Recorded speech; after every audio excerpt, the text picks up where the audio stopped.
Why is he called God? The terrifying mysteries never revealed. In the year 43 AD, a nameless blind man in Judea looked up to the sky and asked, Adonai, if you truly exist, give me a name to call you. 3 days later, he died with a strange smile.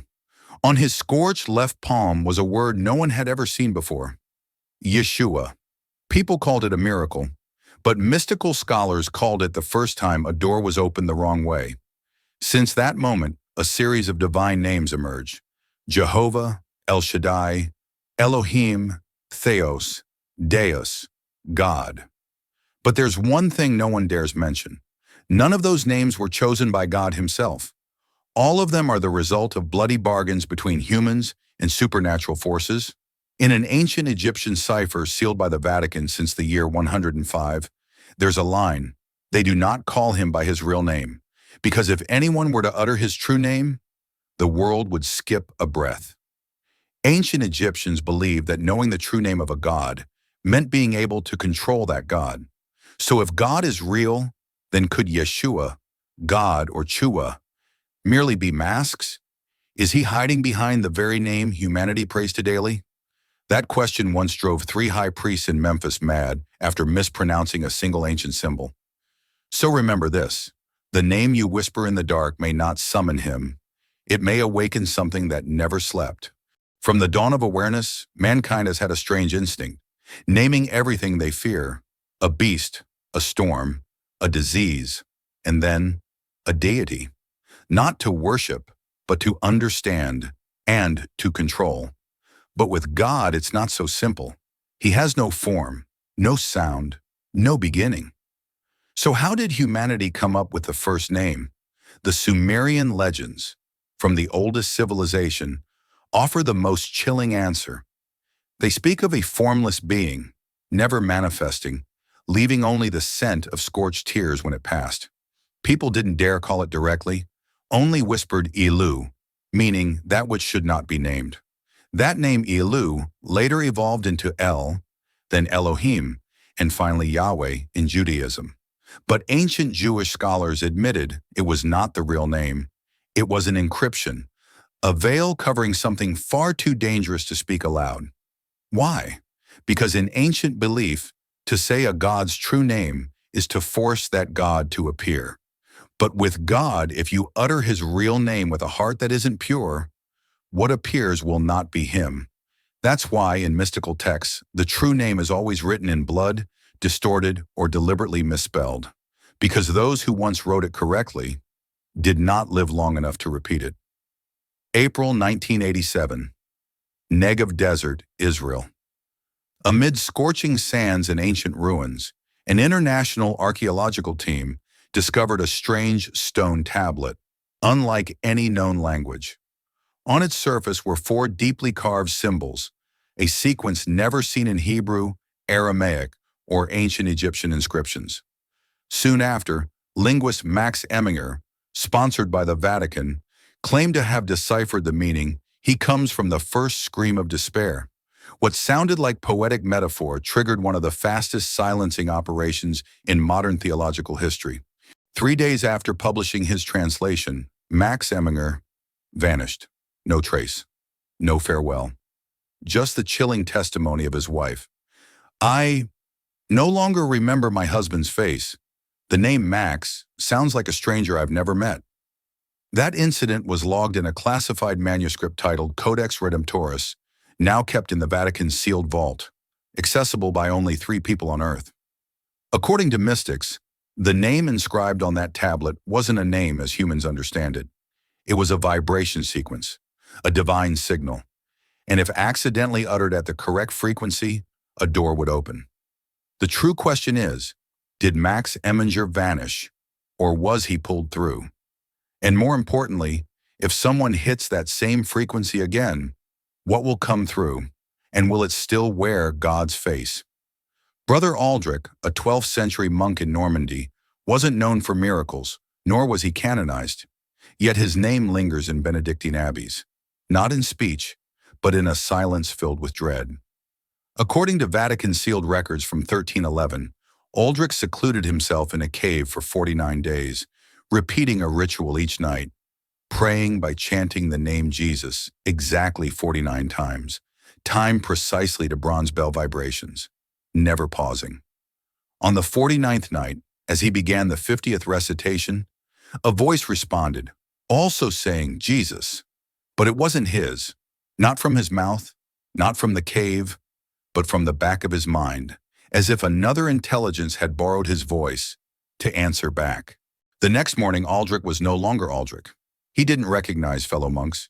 He couldn't read Latin, and when he looked into a mirror, he said something that terrified all present. The name answered, but what answered was not him. Since then, the Vatican forbade any attempt to phonetically transcribe God's true name in the language of Enoch, a tongue said to exist only in visions and dreams. According to the secretive Lux Veritatis Society, there are 72 ways to pronounce God's name, but only one is correct. And if someone accidentally speaks that one, you will no longer be you. You will become an echo of a being humans were never meant to command. The journey of humanity to know God. At first, the word God was merely a trembling sound in the night, the cry of those afraid, lost in a world that no longer answered them. But over time, the name became the last anchor for millions. People who prayed not because they understood, but because they had nothing else to hold on to. Yet in ancient Jewish manuscripts, a strange note was recorded. When a child cries at night, no one teaches them, but the word Elohim will rise within their soul, a spiritual instinct or a divine program planted before we even learn to speak. More terrifying is this. Not everyone who calls is heard. Some believe that every time you cry, "Oh God," you're offering a piece of your soul to be weighed against the void. If you pray in doubt, in calculation, or worse, in deceit, the name may not help you, but turn against you. Some ancient texts recorded people who, after deceitful prayers, were haunted by sleep paralysis for 77 nights. On the final night, the voice that called God was no longer their own. That name is not for use. It is for safekeeping. Because one day, if it's misused, something else will answer. The secret never revealed until today.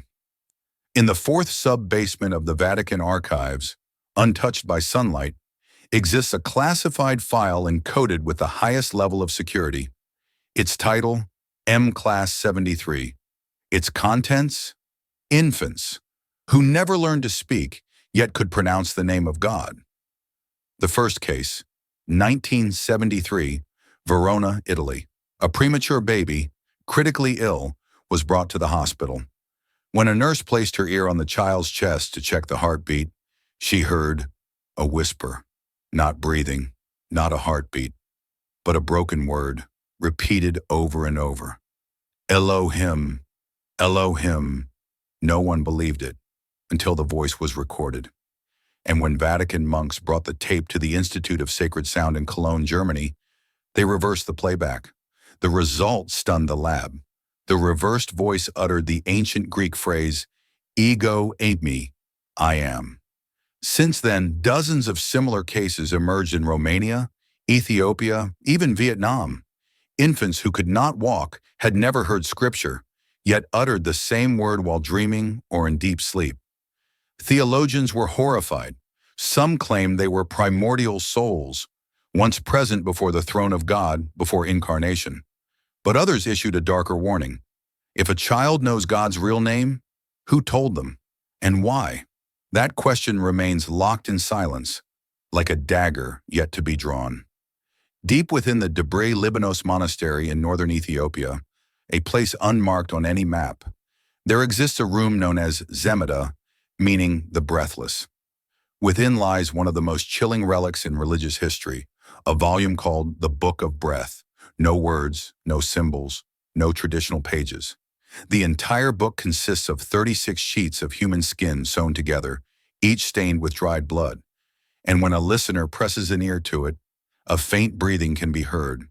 According to an unnamed abbot, the book was not written.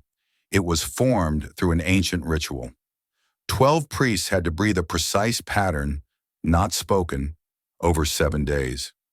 Each misstep in breathing was seen as blasphemy, and the offending priest could no longer breathe. The most disturbing part, a team once measured the breath's waveform using acoustic analysis.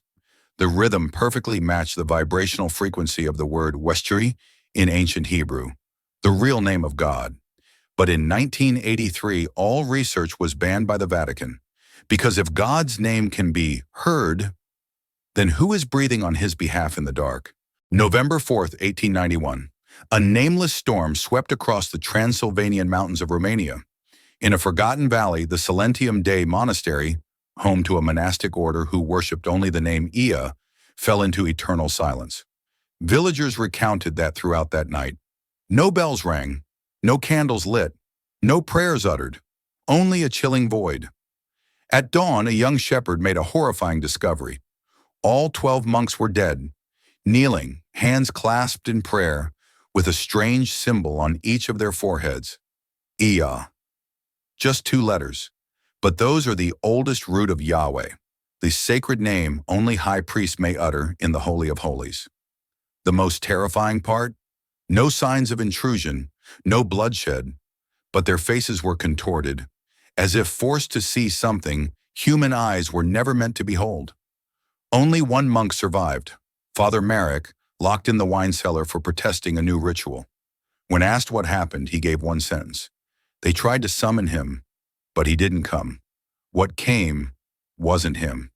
He later went insane, clawed at his own face, and died 3 days later in complete silence.